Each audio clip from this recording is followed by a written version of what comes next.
Arsenic is mineral plant. What is that? Mineral. Arsenic oxide mostly उसमें आता है, तो आर्सेनिक ऑक्साइड और इवन आर्सेनिक ये शॉर्टन ने जो दिया है वो आर्सेनिक मेटालिकम भी है, दोनों में ज़्यादा डिफरेंस नहीं है। सिर्फ अब्यूजिव फीलिंग जो है ज़्यादा आर्सेनिक अल्बम में आती है, क्योंकि plant oxide is more sensitive metal से ज़्यादा, इसलिए यही सिर्फ उसमें डिफरेंस है। तो आर्सेनिक का सबसे इम्पॉर्टेंट, जब आर्सेनिक याद करते हो तो हमेशा आर्सेनिक कब दिया जाता है? Mostly end stage. It's a highly syphilitic miasm, it covers gangrene, cancers, everything. You know, इसमें बोला जाता है हिपोक्रेटिक फेज। पता है कैसा है Hippocratic phase? Rohan Dakho.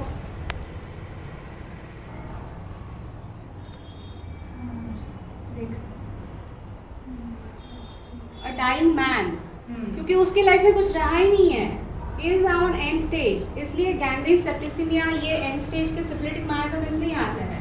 Dying man with a cadaverous odour, उसके ऑर्डर से ही समझ में आएगा कि उसकी कितनी लास्ट स्टेज चालू है।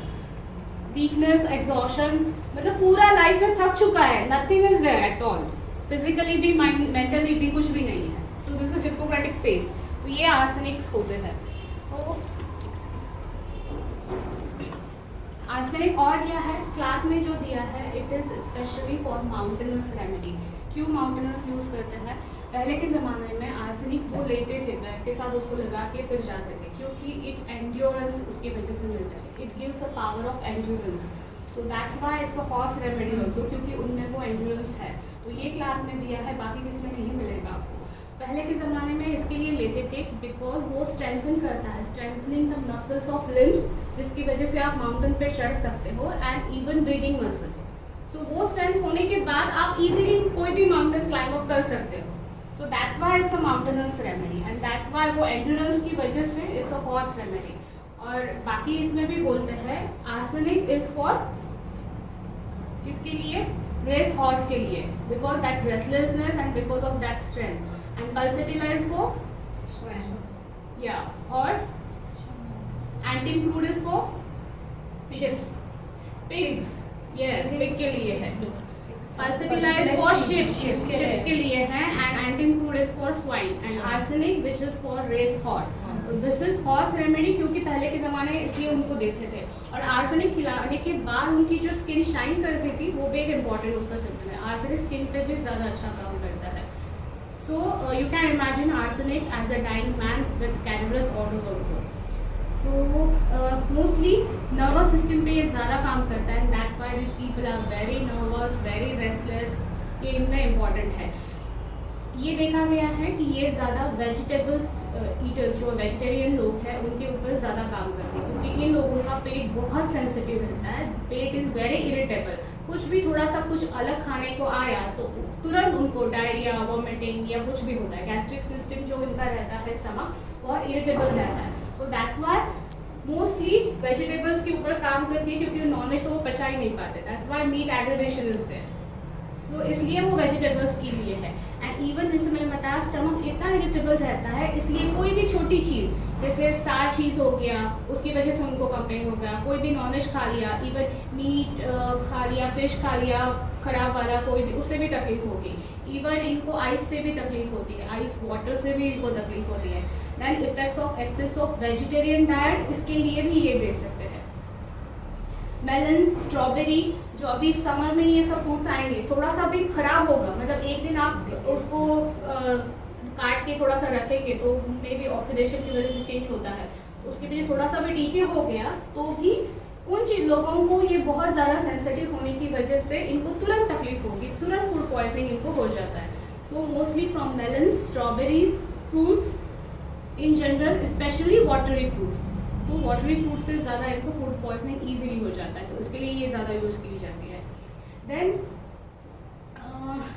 मैंने जैसे बताया कि पहले घोड़े को ये दी जाती थी तो हॉर्स की वैसे स्किन शाइनी होती थी, शाइनी कोट इसके ऊपर एक आता था, तो इसके लिए भी वो उसको यूज़ करते थे और उसकी पावर के लिए भी यूज़ करते थे मोस्टली। इसलिए ये कंप्लेंट जो आर्सेनिक में होते हैं हमेशा dry, rough, scaly and unhealthy skin arsenic की रहती है। Then restlessness is very important. There is stupor with fits of restlessness and anxious. Stupor होने की वजह से, मेंटल इफेक्ट होने की वजह से भी ये चेंजेस है. They need constant change of position, एक जगह पे इसलिए वो नहीं बैठ पाते. Then moaning is also there, इसके साथ वो एंशियस भी रहते हैं. There is nervous affection, chorea is also there.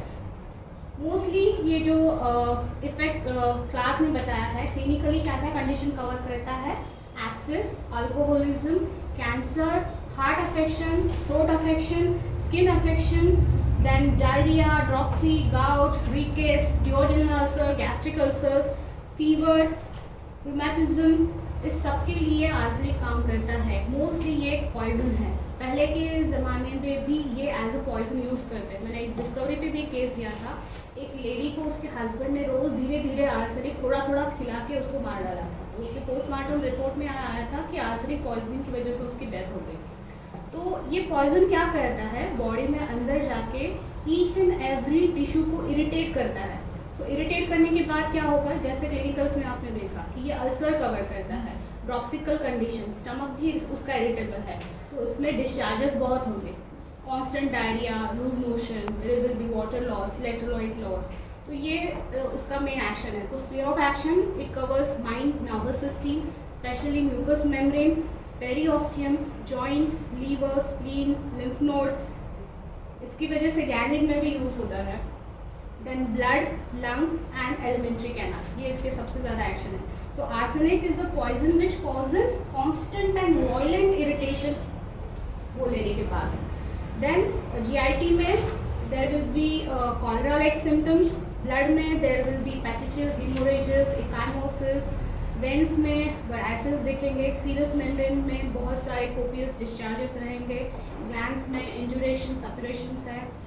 There will be general anasarca and rapid emaciation. Skin में मैंने जैसे बताया था, स्किन बहुत अनहेल्दी रहती है. स्किन में violent itching is there and burning, जो इसका इम्पॉर्टेंट सिम्टम है. सो बर्निंग इतना ज़्यादा burning, but which is better by heat. Though there is burning which is better by heat and aggravation from cold food and cold drink. Not just heat but even hot drink से भी उनको अच्छा लगता है. So burning is very important which is contradictory also. Then stomach जैसे मैंने बताया very irritable. Then there is a prostration with desire to move. Body में ताकत नहीं है, देयर इज प्रोस्ट्रेशन, फिर भी उनको मूव करना है क्योंकि वो रेस्टलेसनेस है. मेंटली सबसे ज़्यादा रेस्टलेस होता है, इसलिए वो डिजायर टू मूव उनमें है. Exhausted from slightest exertion, prostration है लेकिन फिर भी उनको मूव करना है और इतना एग्जॉशन भी है उसके साथ. देन फिर एग्जॉस्ट होने के बाद फिर उनको लगता है अच्छा अभी मैं लेट जाऊँ, I should lie down. Then thirst मैंने बताया, ये हमेशा हम सुनते हैं की नोट ही है इसका, स्मॉल क्वांटिटी स्मॉल इंटरवल. लेकिन ये सिर्फ अक्यूट में, क्रॉनिक में these patients are thirstless, that is very important. And then wanted cold and immediately reject. तो बर्निंग होने की वजह से कभी कभी उनको ठंडा पानी का मन करता है, बट नहीं पी सकते वो क्योंकि उनको बेटर बाय हॉट ड्रिंक्स ही है. Then acute coryza, fluent, corrosive, and even lips are very dry. This is a right-sided remedy. Then this is a hemorrhagic also, acts on blood vessel and hemoptysis. It cures cancers also, so it is a very wonderful drug. Then सबसे important, midnight and after midnight aggravation at 3 AM, better by warmth in general. ये भी एक इसका important symptom है. दो chilli है तो इसलिए aggravation by cold, colding, cold weather, cold damp, ये भी इसमें इम्पॉर्टेंट है. देन पीरियोडिसिटी, ये एक इसका इम्पॉर्टेंट की है कि हमेशा complaints return after a few period of time. तो periodicity that's why intermittent fever में भी हमेशा यूज़ की जाती है. Then there is burning but burning के साथ burning pain is also there and which is better by heat. In general, patient chilly है, so he wants everything should be covered except head. Head should be refrigerated. Then discharges, as it is covered ulcers and also the discharges are acrid, scanty, and with oppious, offensive odor and dark with blood also. Then cannot bear the smell and sight of food. As these people are very sensitive, stomach भी उनका इतना irritable है, इसलिए वो sight and smell of food से भी उनको तकलीफ होती है. और कौन से ड्रग्स कवर करते हैं?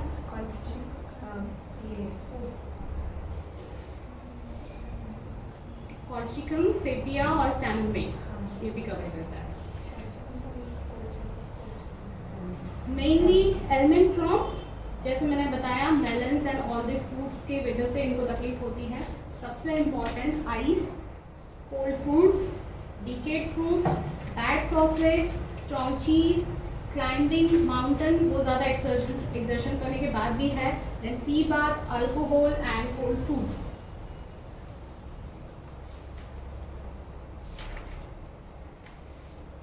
देन मेंटली, शंकर ने इसमें बताया है कि ये जो ग्रुप आता है वो आता है एंटीमनी में। सो एंटीमनी सीरीज का जो मेन थीम है उनमें रहता है insecurity. So there is insecurity, उनको लोनलीनेस लगता है। तो ये लोनलीनेस कम करने के लिए क्या चाहिए? तो इस सीरीज में आता है फॉस्फोरस एंड बोल्स्ट ऑल्सो। बट फॉस्फोरस क्या करता है इस केस में? वो लोनलीनेस, वो सिक्योरिटी कम करने के लिए वो क्या करता है? फ्रेंड्स बनाता है। बट आर्सेनिक वैसा नहीं है, वो नहीं बना सकता है फ्रेंड्स, वो उतना कम्युनिकेटिव नहीं है। तो ये लोग क्या करेंगे? Arsenic is like a old stage. किसी भी इंसान की एक सर्टेन स्टेज, रिटायरमेंट की स्टेज आती है जिसमें उसने लाइफ में बहुत सारा हार्डवर्क किया है, बहुत सारे पैसे जमाए हैं, उसमें से भी वह एवरेज रहता है, तो फालतू खर्च उनको पसंद नहीं है। तो हार्डवर्क करके जितना अच्छे से पैसा जमा किया है, वो एक स्टेज आने के बाद उनको लगता है कि I am weak, now I am old, तो मेरे पैसे का क्या होगा? वो एक इनसिक्योरिटी उनमें रहती है। तो ये इनसिक्योरिटी को कैसे कवर करेंगे?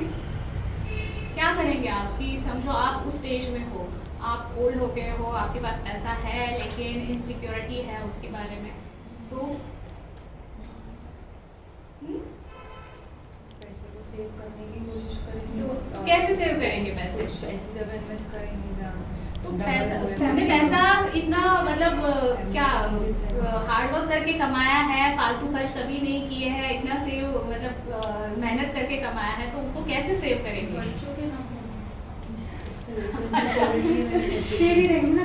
इतनी आसानी से वो जाता नहीं है। जब इंसान मतलब बहुत कंजूस होता है और एक एक पैसा का हिसाब रखना है, सब करना, और फिर एक उम्र के बाद वो चाहिए उसको, तो ये इनसिक्योरिटी कवर करने के लिए वो क्या करते हैं? उनको हमेशा उनके जो पास वाले लोग हैं वो हमेशा उनको चाहिए साथ में। इसलिए forsaken feeling from family develop one क्यों है? क्योंकि उसको चाहिए, because he is insecure person, he needs company. But company कैसी? जिनके ऊपर वो ट्रस्ट कर सके ऐसे, नहीं तो अदरवाइज वो मेरा पैसा चुरा के लेके जाएगा। वो पैसा सेव करना है उसको पैसे को सिक्योरिटी देनी है, वो उनके लिए इम्पोर्टेंट है। इवन लाइफ में भी अब उनकी एंड स्टेज आ गई है, तो एंड स्टेज में सबसे इम्पोर्टेंट उनके लिए क्या है? उनकी हेल्थ और उनका पैसा। ये दोनों चीज़ें उनको सिक्योरिटी लगती हैं। तो ये दोनों चीज़ों की सिक्योरिटी के ऊपर वो ज़्यादा ध्यान देते हैं। तो पैसे के लिए उन्होंने क्या किया कि घर में जो है, कोई अगर नौकर होगा या कोई घर के लोग होंगे, तो वो हमेशा देखते हैं कि वो पर्सन मेरा ठीक से ध्यान रखे, फिर वो वाइफ हो या कोई भी हो।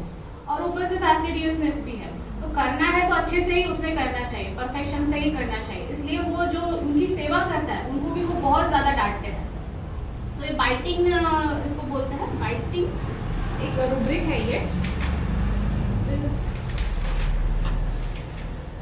बाइटिंग टम्बलर, मतलब जो लोग सेवा करते हैं, जो लोग उनकी केयर करते हैं, उनको भी काटते हैं, उनको भी डांटते रहते हैं।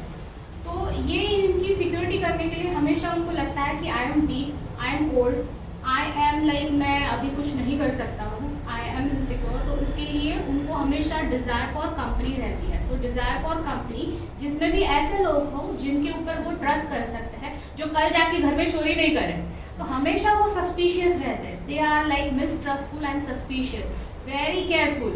इसलिए छोटी छोटी चीज़ों पे भी ज़्यादा ध्यान देते हैं, कौन घर पे कब आ रहा है, कब जा रहा है, क्या हो रहा है, क्या नहीं हो रहा है, एंड इवन एवरेज ऑल्सो। तो जो पैसा छोड़ना है तो धीरे धीरे ही छोड़ना है, ज़्यादा खर्च नहीं करना है वैसे।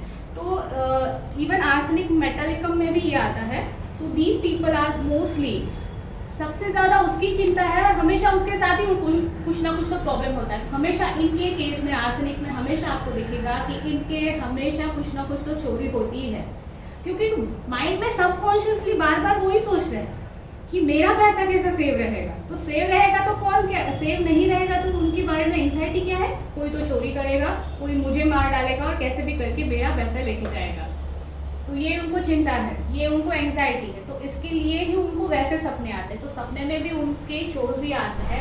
इनके लाइफ में भी ऐसा हमेशा वो विक्टिम्स रहते हैं, जिसमें हमेशा कभी भी लाइफ में उनके साथ चोरी या कुछ ऐसा होता ही है इंस्टेंट, कि कोई भी पर्सन आके उनके लाइफ में से वो सब जो कमाई है मेहनत की वो सब लेके जा रहा है। सो विक्टिम्स ऑफ थीव्स हमेशा ये विक्टिम्स होते ही है इसी चीज़ में। एंड इसमें मोस्टली कि उनका जो पोजीशन है एंड इवन उनका जॉब भी कोई पर्सन लेके जा रहा है, तो वो जो फीलिंग आती है वो आर्सेनिक की होती है। तो अभी ज़िंदगी में इतना जो सब पोजीशन लिया है उसके ऊपर ही कोई तो हमला कर देता है, वो उनकी सिचुएशन है। Then these are very selfish and greedy, क्योंकि वो पैसा हमेशा सेव करना उनको पसंद है, इसलिए उनको वो बोला है। Fear of not getting enough, हमेशा उनको लगता है कि मुझे ज़्यादा नहीं मिला, तो इसलिए वो ग्रीड और ज़्यादा बढ़ती रहती है। And though there are avarice keep something for a rainy days, ये हमेशा उनके माइंड में रहता है कि नहीं और सेव करना और सेव करना है। देन रेस्टलेसली डिमांडिंग अटेंशन, इसके लिए उनको हमेशा अटेंशन चाहिए। When the end is seems inevitable, अभी उनको लगता है मैं ओल्ड हो गया हूँ, मैं तो कुछ नहीं कर सकता, इसलिए कोई तो चाहिए मुझे जो मेरी ख्याल रखे, मेरा देखभाल करे। तो इसलिए ये लोग जो पर्सन जिसके ऊपर वो डिपेंड है, समझ लो उसका नौकर है, उसकी बीवी है, उनका बहुत ध्यान रखता है, क्योंकि उनको लगता है कल इसको कुछ हो गया तो फिर मेरा ध्यान कौन रखेगा। सो इसलिए ये लोग सिंपैथेटिक लगते हैं, लेकिन उतने वो सिंपैथेटिक नहीं है। लेकिन जिन लोगों के ऊपर वो डिपेंड है उनका वो बहुत केयर करते हैं, उनके लिए वो सिंपैथेटिक होते हैं। ये इनका इम्पोर्टेंट है। वो भी कैसे, मतलब सेल्फिशली उनका अटेंशन और मतलब उनकी केयर वगैरह सब करेंगे। इसमें आता है केयर, तो सबसे ज़्यादा पैसा उनकी लाइफ में वो इम्पोर्टेंट है। सेकेंड थिंग इज हेल्थ, अगर वो हेल्दी नहीं रहेंगे तो फिर से वो डिपेंडेंसी है, वो फिर से साइकिल आने वाला है। तो खुद को हेल्दी रखने के लिए हमेशा ये लोग बाहर का खाना कभी नहीं खाएंगे, कितनी भी उनको क्रेविंग्स हो तो भी हमेशा हेल्थ कॉन्शियस रहते हैं। उनकी कितनी भी एज हो लेकिन वो डेली एक्सरसाइज करते ही करते हैं। So exercise and diet restriction खुद के खुद वो बना लेते हैं और हमेशा उसको फॉलो भी करते हैं, क्योंकि इनको फियर ऑफ लूजिंग मनी के साथ फियर ऑफ लूजिंग हेल्थ भी है, तो इसके लिए वो ज़्यादा इम्पोर्टेंट है। अनलेस ये एक्सरसाइज रेगुलरली तो आगे जाके और बॉडी के साथ कुछ नहीं होगा, इसलिए वो रेगुलर एक्सरसाइज करना, कंसेंशुअसनेस वो इसमें सबसे ज़्यादा है। और फिर ये इनसिक्योरिटी की वजह से हमेशा उनको लगता है कि मेरे बारे में कुछ कंस्पिरेसी हो रही है, मुझे कोई मारेगा, मुझे कुछ बोलेगा, कुछ करेगा, थीव्स, क्रिमिनल्स, मुझे कोई देख रहा है, बीइंग वॉच, ये हमेशा इनको रहता है। So that's why they desire company and they have fear of alone, क्योंकि I am weak, I am old, मैं कुछ नहीं कर सकता हूँ, ये इनसिक्योरिटी है इसलिए।